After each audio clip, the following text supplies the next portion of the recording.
Hoy nos iremos de viaje a Pico Tunari. Salimos muy temprano para darnos el micro a Pico Tunari, ya que nuestros cupos ya estaban reservados.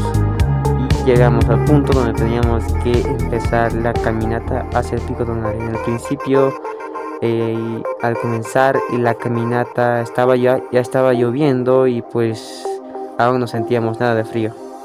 Y pues seguíamos, éramos como unos 30 o 40 aventureros.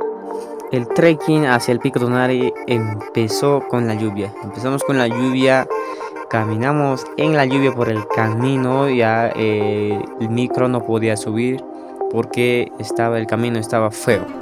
Y nos tocó ir a pie. Era demasiado frío, ya empezaba a hacer frío.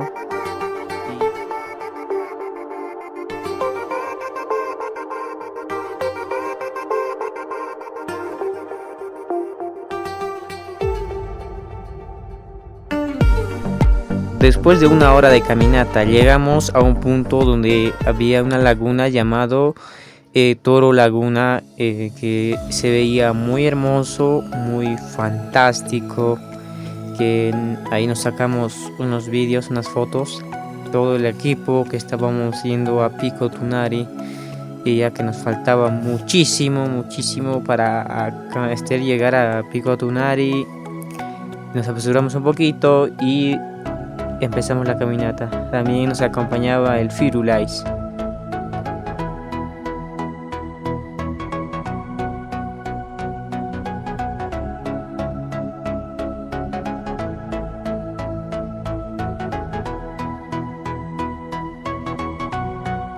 En medio del camino nos tomamos un descanso hasta que los demás lleguen, porque los demás habían quedado muy atrás. El guía nos dijo que esperemos a los que estaban atrás.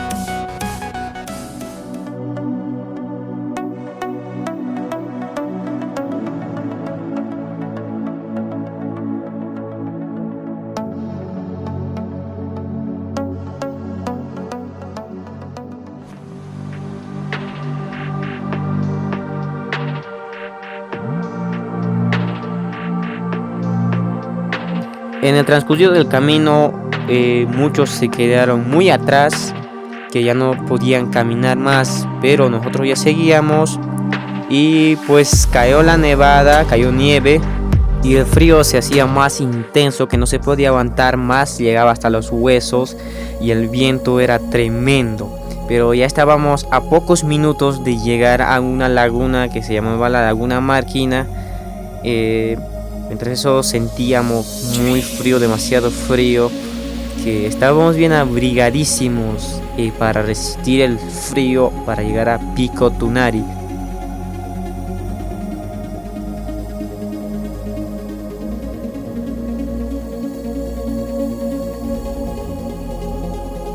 Subir esto era una locura porque era demasiado resbaloso, ya que estaba mojado el suelo, pero hemos logrado salir hasta aquí para ver esta hermosura que era la Laguna Marquina. Se veía muy hermoso, muy maravilloso, diría yo. Y ahí esperamos a los otros aventureros que se habían quedado atrás.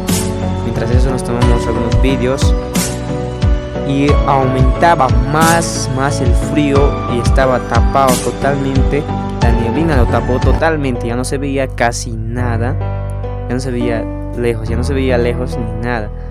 Y nos tocó almorzar. Ya era mediodía y nos tocó almorzar.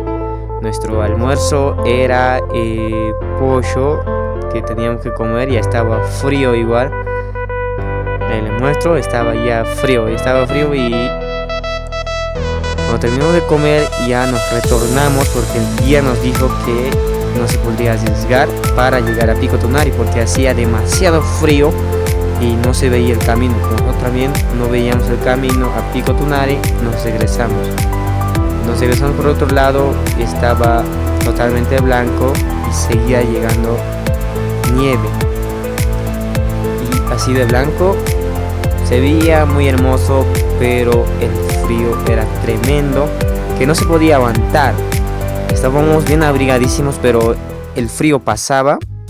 Nosotros ya seguíamos la caminata de regreso hacia el micro, donde dejamos la ropa, nuestra ropa extra que nos llevamos para cambiarnos, porque ya estábamos mojados por caminar en la tremenda lluvia y en la nevada, que era demasiado frío. El frío era más y se hacía más intenso.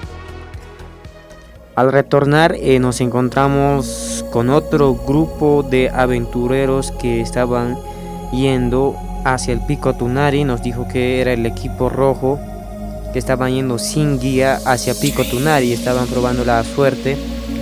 Entonces dijimos que no se ve nada, que estaba tapado totalmente, la nieblina lo tapaba totalmente, y nos dijo que iban a seguir el camino hacia el Pico Tunari, porque es el destino final de los aventureros. Nuestro destino final era el Pico Tunari, pero no lo logramos. Y seguíamos la caminata hacia el retorno y llegamos, casi estábamos cerca por llegar hacia los micros, donde estaba nuestra ropa extra para cambiarnos, y el camino estaba feísimo. Y pues llegamos al micro y así sobrevivimos esta aventura increíble. Y por último nos tomamos un desayuno para regresarnos a nuestras casas.